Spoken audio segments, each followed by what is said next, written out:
ರಾಯಚೂರು ಲೋಕಸಭಾ ಕ್ಷೇತ್ರದಲ್ಲಿ ಮೊನ್ನೆ ನಾನು ಲಿಂಗಸೂಗೂರಿಗೆ ಬಂದಿದ್ದೆ.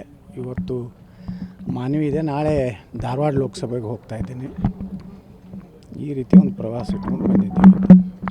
ಸರ್, ಈಗ ನಾಳೆ ಕ್ಷೇತ್ರ ಕೂಡ ರಾಹುಲ್ ಗಾಂಧಿ ಅವರು ಕೂಡ ಬರ್ತಾ ಇದ್ದಾರೆ, ಅಲ್ಲಿ ಕೂಡ ಪ್ರಚಾರವನ್ನು ಮಾಡ್ತಾ ಇದ್ದಾರೆ. ಇದ್ರ ಬಗ್ಗೆ ರಾಹುಲ್ ಗಾಂಧಿ ಅಂದು ಬಿಜಾಪುರ ಬಂದರೆ ಅಂದ್ರೆ ನಾನು ಗೆದ್ದಿದ್ದೀನಿ. ಮನೆ MLA ಎಲೆಕ್ಷನ್ದಾಗ ಅವ್ರು ಬಂದಿದ್ದರು, ಗೆದ್ದಿದ್ದೀನಿ.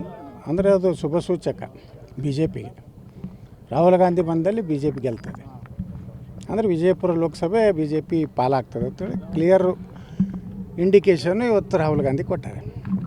ಈಗ ಹುಬ್ಬಳ್ಳಿಯಲ್ಲಿ ಆಗಿರ್ತಕ್ಕಂಥ ಘಟನೆಯನ್ನು ಖಂಡಿಸಿ ಕಾಂಗ್ರೆಸ್ ಅವರು ಹೇಳ್ತಾ ಹೇಳಿ ಕೂಡ ಒತ್ತಾಯ ಮಾಡ್ತಾ ಇದ್ದಾರೆ. ಬರ್ತದೆ. ಈ ನೋಡ್ರಿ, ಈಗ ನಮ್ಮ ಪ್ರಧಾನಮಂತ್ರಿಗಳು ಹೇಳಿದ್ದಾರೆ, ಈ 10 ವರ್ಷ ನಮ್ಮದು ಟ್ರೇಲರ್ ತೋರಿಸಿದ್ವಿ, ಇನ್ನು ಮುಂದಿನ 5 ವರ್ಷ ನಾವು ಸಮಾನ ನಾಗರಿಕ. ಜಯಶಂಕರ್ ಜೇನು ಸಾಕಣೆ ಮಾಡಿ ವರ್ಷಕ್ಕೆ 3.5 ಕೋಟಿ ಗಳಿಸ್ತಿದ್ದಾರೆ. ನೀವು ಕೂಡ ಅವರಿಂದ ಕಲಿಬೇಕಾ? ಅವ್ರ ಜೊತೆ ವಿಡಿಯೋ ಕಾಲ್ನಲ್ಲಿ ಮಾತಾಡಬೇಕಾ? ಈಗಲೇ ಫ್ರೀಡಮ್ ಆ್ಯಪ್ ಡೌನ್ಲೋಡ್ ಮಾಡಿ. ಸಂಸ್ಥೆ ತರ್ತೀವಿ, ಲವ್ ಜಿಹಾದದು ಏನೇನು ಈ ದೇಶವನ್ನು 2047ಕ್ಕೆ SDPI PFI ಏನು ಹೇಳ್ತದೆ, 2047ಕ್ಕೆ ಭಾರತವನ್ನು ಇಸ್ಲಾಂ ರಾಷ್ಟ್ರ ಮಾಡಬೇಕು ಅನ್ನೋಂಥದ್ದು ಅವ್ರದ್ದು ಗುರಿ ಇದೆ. ಅದನ್ನು ನಾವು ಬ್ಯಾನ್ ಮಾಡಿದ್ವಿ ಮೊದಲು, ಆ ಸಂಘಟನೆಗಳನ್ನು. ಇನ್ನು ಮುಂದಿನ ಹೆಜ್ಜೆನೇ ಲವ್ ಜಿಹಾದನ್ನು ಬಂದ್ ಮಾಡ್ತೀವಿ, ಈ ಮುಸ್ಲಿಮರ ಪುಂಡಾಟಿಕೆನೂ ಈ ದೇಶದಲ್ಲಿ ಮುಗಿಸ್ತೀವಿ.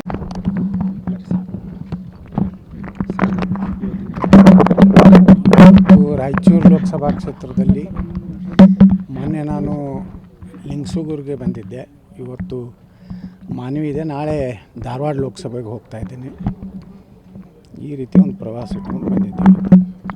ಸರ್, ಈಗ ನಾಳೆ ಕ್ಷೇತ್ರ ಕೂಡ ರಾಹುಲ್ ಗಾಂಧಿ ಅವರು ಕೂಡ ಬರ್ತಾ ಇದ್ದಾರೆ, ಅಲ್ಲಿ ಕೂಡ ಪ್ರಚಾರವನ್ನು ಮಾಡ್ತಾ ಇದ್ದಾರೆ. ಇದ್ರ ಬಗ್ಗೆ ರಾಹುಲ್ ಗಾಂಧಿ ಅಂದು ಬಿಜಾಪುರ ಬಂದರೆ ಅಂದ್ರೆ ನಾನು ಗೆದ್ದಿದ್ದೀನಿ. ಮನೆ MLA ಎಲೆಕ್ಷನ್ದಾಗ ಅವ್ರು ಬಂದಿದ್ದರು, ಗೆದ್ದಿದ್ದೀನಿ. ಅಂದರೆ ಅದು ಶುಭ ಸೂಚಕ BJPಗೆ. ರಾಹುಲ್ ಗಾಂಧಿ ಬಂದಲ್ಲಿ BJP ಗೆಲ್ತದೆ. ಅಂದರೆ ವಿಜಯಪುರ ಲೋಕಸಭೆ BJP ಪಾಲಾಗ್ತದೆ ಅಂತೇಳಿ ಕ್ಲಿಯರ್ ಇಂಡಿಕೇಶನ್ ಇವತ್ತು ರಾಹುಲ್ ಗಾಂಧಿ ಕೊಟ್ಟಾರೆ.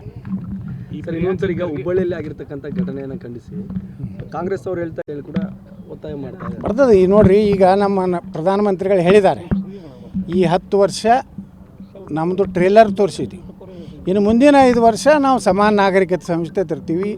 ಲವ್ ಜಿಹಾದದು ಏನೇನು ಈ ದೇಶವನ್ನು 2047ಕ್ಕೆ SDPI PFI ಏನು ಹೇಳ್ತದೆ, 2047ಕ್ಕೆ ಭಾರತವನ್ನು ಇಸ್ಲಾಂ ರಾಷ್ಟ್ರ ಮಾಡಬೇಕು ಅನ್ನೋಂಥದ್ದು ಅವ್ರದ್ದು ಗುರಿ ಇದೆ.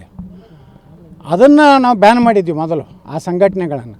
ಇನ್ನು ಮುಂದಿನ ಹೆಜ್ಜೆನೇ ಲವ್ ಜಿಹಾದನ್ನು ಬಂದ್ ಮಾಡ್ತೀವಿ, ಈ ಮುಸ್ಲಿಮರ ಪುಂಡಾಟಿಕೆನೂ ಈ ದೇಶದಲ್ಲಿ ಮುಗಿಸ್ತೀವಿ.